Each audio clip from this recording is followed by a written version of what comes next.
Una de las figuras más íntimamente relacionadas con la historia arqueológica del Valle de los Reyes es, sin duda alguna, Howard Carter.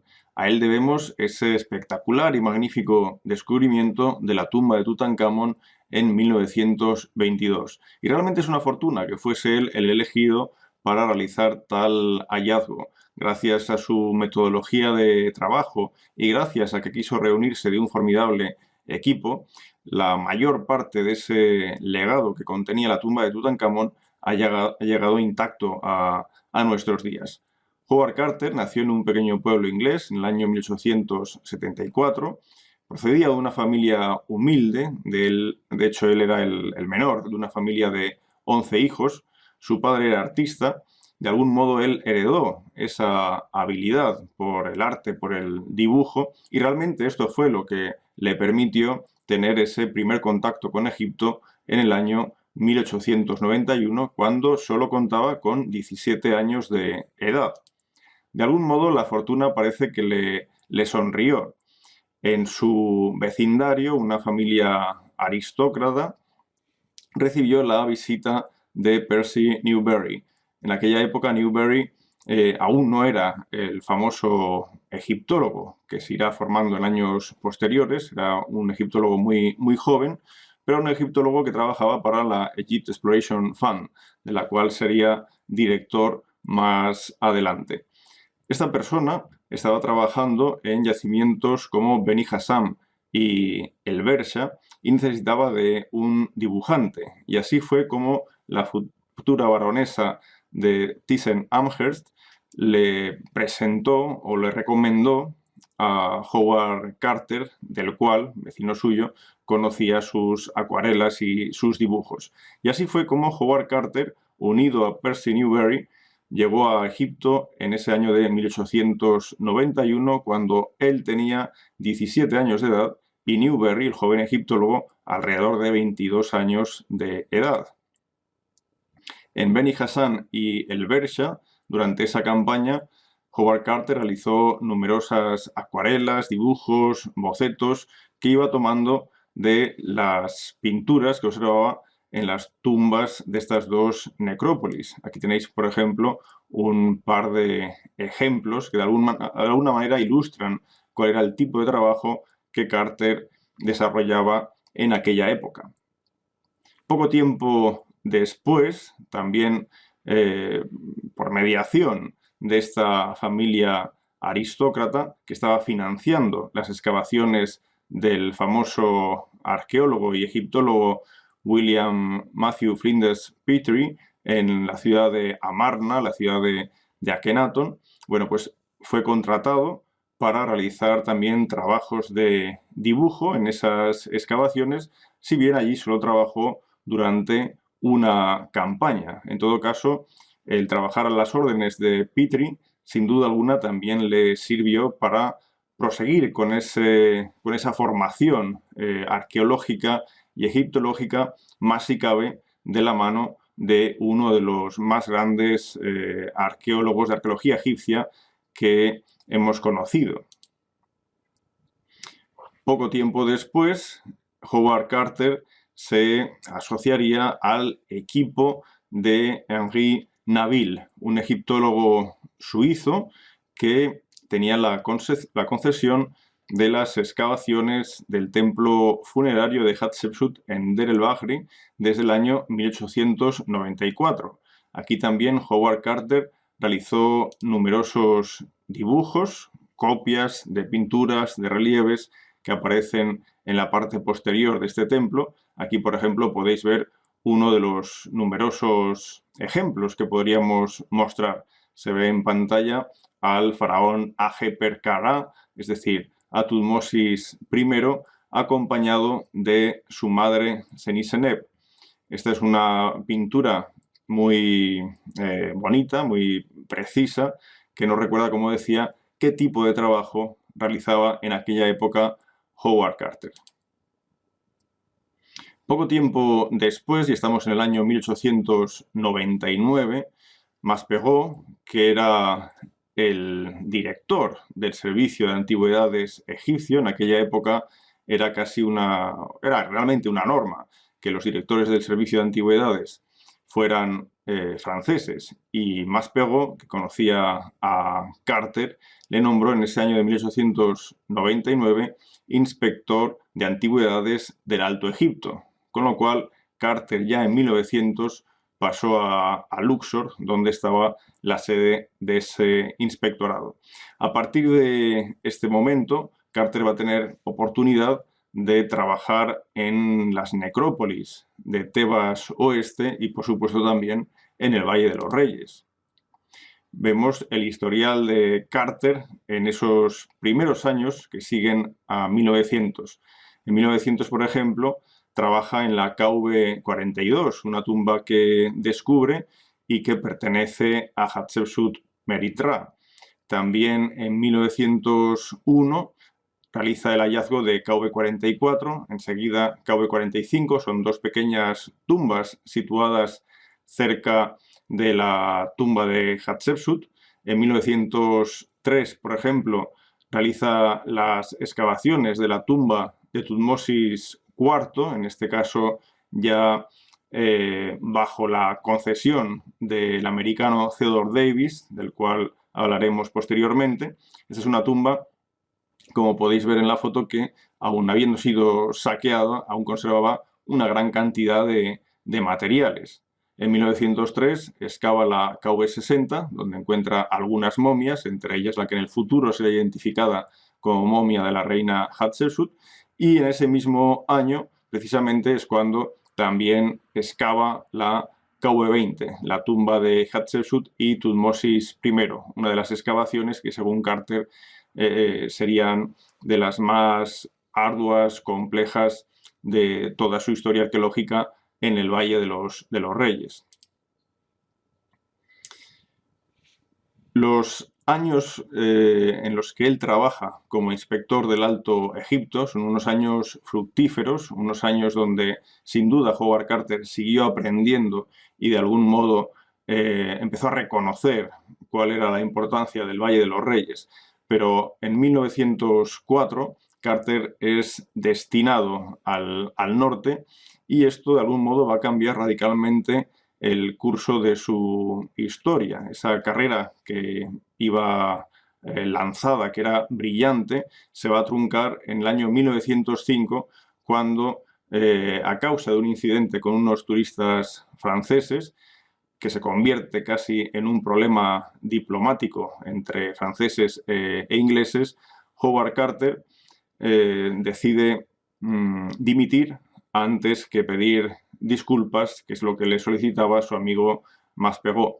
Así es como llegamos al año 1905 y vemos que Carter se desvincula ya del servicio de antigüedades, de modo que queda en una especie de tierra de nadie en la que se va a ganar la vida vendiendo acuarelas o sirviendo como guía turístico a los turistas que en aquella época ya acudían al país del Nilo. Esos serán sus años oscuros, sus años malos.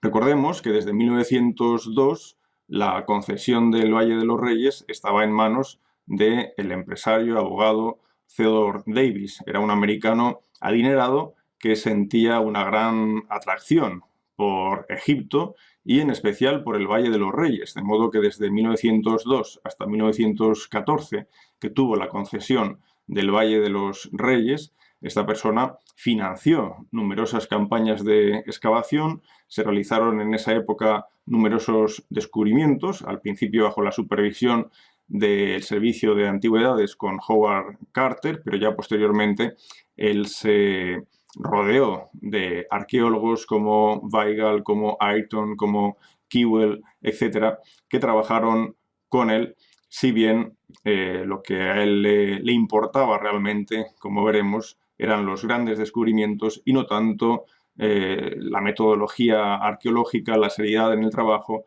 que sirviera para obtener máxima información y máximo rendimiento a sus excavaciones.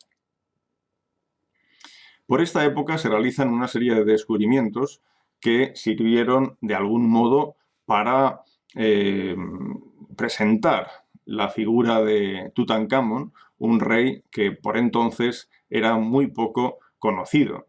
tenemos como en el año 1905, en Carnac, el arqueólogo francés Le Guin descubre la llamada estela de la Restauración. Esta es una formidable estela erigida a principios del reinado de Tutankamón, en la que él nos habla en qué condiciones se encuentran los templos egipcios después de la época de Amarna, templos que están invadidos por hierbas, que están abandonados, y nos habla de esa restauración que Tutankamón debe hacer para volver la situación a como lo era antes de la llamada época de Amarna. Entonces es un monumento muy importante vinculado a Tutankamón que, como digo, se descubre en 1905. Pero también en el Valle de los Reyes se van a producir por estos años algunos descubrimientos que sacan a la luz una vez más el nombre de Tutankamón. Afortunadamente en esos años no se produce el descubrimiento de la KV62, que es la tumba del propio monarca. Tenemos, por ejemplo, el hallazgo en el año 1905-1906 por parte de una de estas campañas de Theodore Davis de un vaso con el nombre de Nebjeperurra, es decir, el nombre de entronización de Tutankamón. Poco tiempo después, en la campaña de 1907, se produce el descubrimiento de la KV54. KV54 no es estrictamente una tumba, es más bien una fosa, pero una fosa de gran interés, una fosa en la que se reunieron una enorme cantidad de materiales, más de 60 recipientes cerámicos, una gran cantidad de telas. Todo esto lo veremos después. En 1909 se produce también el descubrimiento de KV58. Es una pequeña tumba con un pozo y cámara lateral, pero tumba en la que también se realizan una serie de hallazgos, entre los cuales aparece una vez más el nombre de Tutankamón. Estos objetos pertenecen a KV54, son simples sellos, pero que tienen gran importancia. Por una parte, vemos a la izquierda un sello con el nombre de entronización de Tutankamón. En la parte central vemos la figura de un chacal de perfil mirando hacia la izquierda, con prisioneros situados en su parte inferior. Vemos 3 filas con 3 prisioneros cada una, es decir, son 9 prisioneros simbolizando los enemigos tradicionales de Egipto. Pues bien, esto es el sello de los oficiales de la necrópolis. Y en la parte derecha vemos otra fotografía en la que podemos comprobar cómo aún se puede leer parcialmente el nombre de Tutankamón. Este hallazgo, por ejemplo, actualmente conservado en el Museo Metropolitano de Nueva York, también pertenece a la KV54. Si os fijáis, es un elemento vegetal, es un collar vegetal, pero de grandísimo interés, porque su estado de conservación es perfecto. Fijaros que está formado a partir de hojas de olivo, colocadas de tal manera que por un lado se crea una fila de hojas que nos muestran su parte inferior, mientras que por debajo aparece otra fila de hojas que nos muestra su parte superior. Tengamos en cuenta que son hojas de olivo, con lo cual en origen aquí se mostraba ese contraste entre el verde de un lado de la hoja y esa parte más plateada del otro lado de la hoja, lo cual hacía estas piezas muy vistosas. Pero lo destacable realmente es el increíble estado de conservación de esta pieza. También en KV54 aparecieron pues una gran cantidad de telas. Por ejemplo, esta muestra una inscripción referida al año 6 de Nebjeperurra, es decir, de Tutankamón. También vemos telas que corresponden con grandísima probabilidad a vendajes para momificación, como la que veis arriba a la izquierda. Los vendajes para la momificación, por norma, tienen alrededor de 10 centímetros de ancho. La longitud es variable, pero la anchura suele ser de 10 centímetros.